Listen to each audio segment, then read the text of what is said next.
Every winter, highland rainfall floods into Botswana's Okavango Delta, and the massive wetlands swells to over 3 times its normal size. This dramatic infusion of water attracts animals from miles around, creating one of Africa's greatest concentrations of wildlife.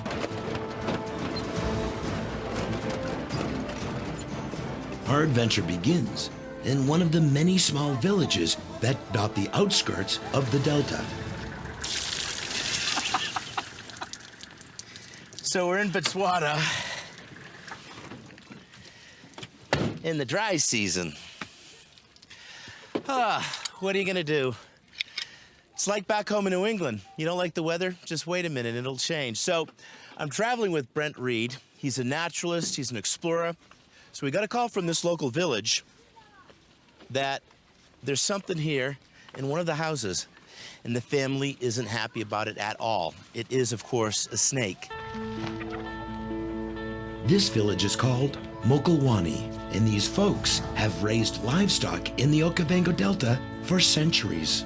And here, so close to untamed wilderness, it's not unusual for a snake from the Delta to slither into villages just like this one in search of rats, mice, and other vermin to eat. So obviously, for the snake, it's beneficial that we get in here before they kill it and relocate it to somewhere where it can live away from human habitation. It's also beneficial for the people living in this community because they're probably not experts at handling and working with snakes.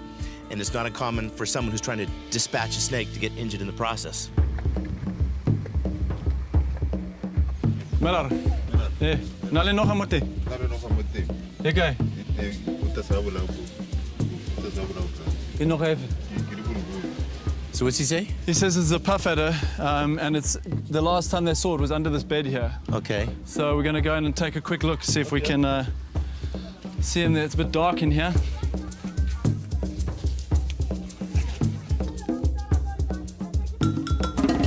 There we go. Yeah, I can see him at the back there. Yeah. Is it big? No, it's not a big one. I'm going to pull it up. Now, Brent needs to be very cautious. It's got a lot of stuff underneath this bit. Puff adders have extremely potent venom, and more people die from puff adder bites than from any other snake species in all of Africa. Brent, do you want to take the tongs? And I'll take this. Incoming. Incoming. Pin its head, and then I'll get a hold of the bag. Okay, I got the snake. I got the bag. It's medium-sized puff adder. Yeah, it's not a big one. It's They can get incredibly huge, almost as fat as my forearm.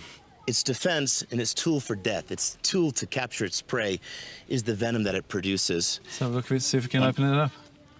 So if we carefully open the mouth, you'll see those very long fangs. Think of those fangs, which are nearly 1/4 of an inch in length, as living syringes, and basically produces a very powerful venom. It's a cytotoxic venom, right? Yeah, very strong cytotoxin. If it feels threatened, it's going to make sounds before it strikes. Yeah, which is where it gets its name from, the puff adder. And hopefully that will push the potential predator away, because the venom really is used to mobilize the prey that it's going to eat. You want to touch it? What do you think? What do you think, huh? Oh, right, yeah. It is dangerous, yeah. In a lot of places in the world, people just don't know about snakes. And if you don't know something about it, you're afraid of it. But the truth is, these animals have such an important place, not only in the ecosystem, but actually in areas like this, because they eat things like rodents, creatures like rats and mice, which can spread disease.